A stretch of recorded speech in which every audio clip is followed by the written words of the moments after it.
Mohun Bagan SG tersingkir dari ACL 2 setelah menolak melakukan perjalanan ke Iran, AFC. Setelah sekian lama, akhirnya striker gacor Persib, David da Silva sudah fit 100%. Persebaya pun mulai ketar-ketir.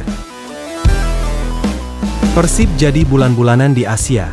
Nick Kuipers meminta, PSSI dan PT LIB, bantulah kami sedikit. Pelatih Jepang, Hajime Moriyasu tegaskan, timnas akan lolos ke Piala Dunia bersama Jepang. Berikut ulasan selengkapnya.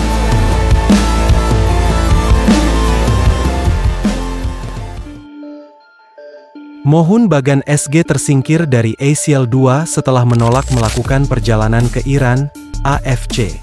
Mohun Bagan Supergiant sedang dipertimbangkan untuk mundur dari Liga Champions AFC setelah klub tersebut memutuskan untuk tidak melakukan perjalanan ke Iran untuk menghadapi Traktor FC, kata Badan Kontinental AFC pada hari Senin, sambil menunggu keputusan lebih lanjut. Dengan mempertimbangkan keselamatan dan keamanan para pemain, Mohun Bagan SG bulan lalu memutuskan untuk membatalkan pertandingan tanggal 2 Oktober karena situasi tidak stabil yang terjadi di negara Asia Barat pada saat itu. Sesuai dengan pasal 52 Peraturan Kompetisi Liga Champions AFC 2024-25, Konfederasi Sepak Bola Asia, AFC, mengonfirmasi bahwa Mohun Bagan Super Gigant asal India telah mengundurkan diri dari kompetisi ACL 2 setelah pihak klub gagal memberitahu Tabriz melawan Traktor FC pada 2 Oktober 2024, kata AFC. Oleh karena itu, seluruh pertandingan yang dimainkan oleh Mohun Bagan SG dianggap batal demi hukum sesuai pasal 5-6 peraturan turnamen. Untuk menghindari keraguan, poin atau gol dalam pertandingan klub tidak akan diperhitungkan saat menentukan peringkat akhir di grup A, sesuai dengan klausul 8.3 peraturan kompetisi. Mohun Bagan SG dijadwalkan bermain melawan Traktor FC pada 2 Oktober dalam pertandingan grup A kompetisi klub kontinental tingkat 2 ACL. Namun, para pemain ini menyatakan kesiapan mereka untuk melakukan perjalanan ke Iran, yang diumumkan setelah kematian Jenderal Garda Revolusi terkenal dalam serangan udara Israel. Masalah ini sekarang akan dirujuk ke Komite AFC terkait untuk diambil keputusannya, kata AFC dalam sebuah pernyataan. Berita lainnya. Setelah sekian lama, akhirnya striker gacor Persib, David da Silva sudah fit 100%, dirinya punya peluang tampil penuh saat Persib menjamu Persebaya Surabaya, 18 Oktober 2024 mendatang. Dalam 2 pertandingan terakhir, striker asal Brasil yang dimainkan sebagai pengganti ini tidak memiliki keluhan. Pelatih Persib, Bojan Hodak mengatakan, David da Silva sudah bermain lebih dari 10 menit. Ia tampil pada menit 79 menggantikan Deddy Kusnandar saat Persib menghadapi Zhejiang FC, 3 Oktober lalu. Saya pada dasarnya mengikuti masukan dari dokter serta fisioterapis mengenai dia. Jadi dia sudah bermain tanpa rasa sakit, sudah cukup baik dan dia sudah 100% pulih, kata Hoda. Pelatih asal Kroasia ini mengatakan, David da Silva sudah siap tampil kontra Persebaya. Namun, ia belum bisa memastikan berapa lama striker asal Brasil itu bisa tampil. Hoda mengaku masih punya waktu untuk memutuskan itu. Persib juga masih punya waktu untuk persiapan karena ada jeda internasional selama 2 pekan. Satu hal adalah berapa lama dia tampil, apakah bisa menjadi starter atau masuk pada babak kedua, tapi untuk hal ini, saya akan memutuskannya nanti, kami akan berlatih hari demi hari, lalu saya akan memutuskannya sebelum bertanding menghadapi Persebaya, ucapnya. Berita lainnya, Persib jadi bulan-bulanan di Asia. Nick Kuipers, PSSI dan PT LIB, bantulah kami sedikit. Persib Bandung menjadi juru kunci di fase grup Liga Champions Asia 2, tak ada bantuan dari PSSI dan PT LIB. Seluruh penggawa Persib Bandung kompak menuding jadwal neraka sebagai penyebab ringkihnya langkah mereka di Asia. 2 pertandingan berjalan, pasukan Bojan Hodak terdampar di dasar klasemen dengan perolehan 0 poin.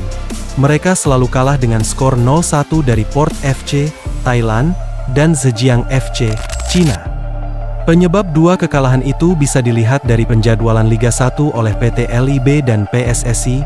Permintaan PSSI agar Liga 1 berhenti 4 hari sebelum jeda internasional membuat PT LIB harus memadatkan jadwal. Alhasil, Persib harus bertanding 2 kali dengan jarak 4 hari di Liga 1 sebelum meladeni Port FC. Pada saat bersamaan, Port FC mendapat pengubahan jadwal dari Thai League agar bersiap lebih panjang untuk ajang Asia. Begitu pula dengan laga kontra Zhejiang FC, yang digelar setelah Persib melahap 4 laga Liga 1 di antara jeda internasional. Melihat jadwal yang disusun tanpa memperhatikan pemulihan pemain itu, bek asal Belanda Nick Kuipers bersuara, "Ya memang jadwalnya begitu padat, kami memainkan banyak pertandingan. Jadi saya rasa sulit memainkan banyak pertandingan dengan waktu yang singkat," ujar Nick. Pemain dengan menit main terlama di Persib pada musim ini itu terang-terangan meminta tolong pada PSSI dan PT LIB.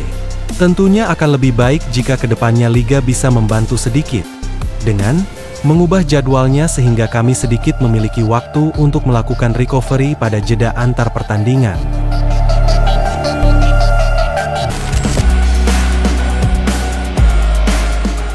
Berita lainnya, pelatih timnas Jepang Hajime Moriyasu sebut Indonesia akan lolos Piala Dunia 2026. Belakangan ini, penggemar sepak bola tanah air dikejutkan oleh pernyataan pelatih timnas Jepang yang menyebut Indonesia akan lolos ke Piala Dunia 2026. Pelatih timnas Jepang, Hajime Moriyasu, memberikan pujian mengejutkan terhadap performa timnas Indonesia di babak ketiga kualifikasi Piala Dunia 2026 zona Asia. Moriyasu menyebut Indonesia sebagai kuda hitam yang bisa menjadi kejutan di grup C, yang juga dihuni oleh raksasa Asia seperti Jepang, Arab Saudi, dan Australia.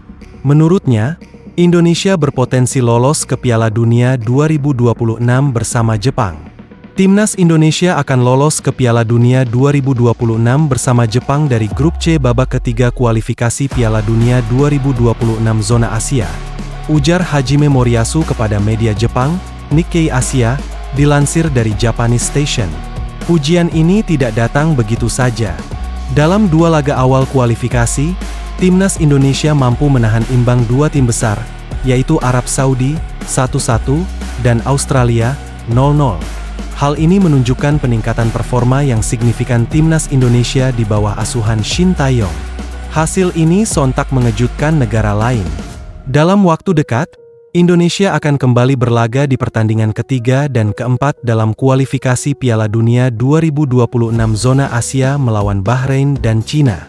Timnas Indonesia yang awalnya diremehkan karena berada pada peringkat FIFA terendah di antara negara-negara lain di grup C babak ketiga kualifikasi Piala Dunia 2026 zona Asia. Namun, kini mereka diperhitungkan oleh tim-tim lain. Moriyasu melihat perkembangan timnas Indonesia sebagai kekuatan baru yang harus diwaspadai oleh tim-tim lain di grup ini. Pada grup C kualifikasi Piala Dunia 2026, Indonesia bertemu dengan tim-tim besar seperti Jepang, Arab Saudi, Australia, Bahrain, dan Cina. Tambahan pemain baru seperti Mees Hilgers dan Eliano Rejders diharap semakin memperkuat skuad Indonesia dalam laga-laga penting selanjutnya, termasuk menghadapi Bahrain dan Cina. Pertandingan yang paling dinantikan adalah duel melawan Jepang yang akan berlangsung pada November mendatang. Halo Garuda fans, kita sudah sampai di Bahrain. Kata Mees Hilgers jelang timnas Indonesia lawan Bahrain di kualifikasi Piala Dunia 2026. Mees Hilgers menjadi salah satu di antara 27 pemain yang dipanggil pelatih timnas Indonesia, Shin Tae-yong, bersama Eliano Rejders. Bek FC Twente itu menjadi 2 nama baru. Jika ia dimainkan melawan Bahrain, itu akan menjadi debut Mees Hilgers di timnas Indonesia. Mees Hilgers mengungkapkan antusiasinya untuk membela timnas Indonesia pada unggahan Instagramnya pada Senin, 7 Oktober 2024, siang. 1 bab dijeda, bab lainnya dimulai, tulis Mees Hilgers. Mees Hilgers baru saja menyelesaikan pertandingan bersama FC Twente melawan Feyenoord di Eredivisie pada Minggu, 6 Oktober 2024. Ia bermain sebagai starter dan bermain penuh, akan tetapi FC Twente harus menelan kekalahan dari Feyenoord dengan skor 1-2. Sementara itu, skuad Timnas Indonesia sudah berada di Bahrain. Timnas Indonesia menjalani sesi latihan perdana di Hamad Town Youth Sports Ground pada Minggu 6 Oktober 2024 malam. Pada sesi latihan, belum semua pemain berkumpul. Dalam hari ini ataupun besok, semuanya akan bisa berkumpul, kata Shin. Berita lainnya, salah satu media asal Vietnam mengomentari persiapan Timnas Indonesia jelang pertandingan lanjutan babak ketiga kualifikasi Piala Dunia 2026 zona Asia. Timnas Indonesia asuhan Shin Tae-yong akan berhadapan dengan Bahrain serta Cina pada 10 dan 15 Oktober mendatang. Menghadapi tim kuat di kandang lawan tentu merupakan hal yang tidak mudah bagi Timnas Indonesia. Namun tak sedikit juga yang menganggap Timnas Indonesia memiliki peluang untuk menang karena Bahrain dan Cina tidak sedang dalam kondisi yang cukup baik. Ditambah lagi fakta bahwa Timnas Indonesia nanti akan diperkuat pemain naturalisasi terbarunya yaitu Mees Hilgers dan Eliano Rejders. Media Vietnam, Soha, menyoroti kepercayaan diri Timnas Indonesia untuk bisa kalahkan Bahrain dan Cina. Timnas Indonesia percaya diri menang melawan Bahrain dan Cina di babak ketiga kualifikasi Piala Dunia 2026, tulis media Vietnam Soha. Timnas Indonesia sangat percaya diri bisa meraih kemenangan melawan Bahrain dan Cina di babak ketiga kualifikasi Piala Dunia 2026 Asia. Lanjutnya, media Vietnam juga memuji penampilan gemilang Timnas Indonesia asuhan Shin Tae-yong yang berhasil menahan imbang Australia dan Arab Saudi. Timnas Indonesia tampil impresif di babak ketiga kualifikasi Piala Dunia 2026 Asia dengan menahan Arab Saudi dan Australia di dua laga awal. Sesuai jadwal, pada babak 3 dan 4, pelatih Shin Tae-yong dan timnya masing-masing bertemu Bahrain dan Cina, tulis media Vietnam Soha. Walau begitu, menurut media Vietnam untuk bisa kalahkan Bahrain dan Cina tetap merupakan hal yang berat bagi Timnas Indonesia. Meski harus menjadi tamu di kedua laga tersebut, pimpinan Federasi Sepak Bola Indonesia memberikan tugas berat kepada pelatih Shin Tae-yong dan Timnas Indonesia, yakni meraih poin, bahkan merebut 6 poin semuanya,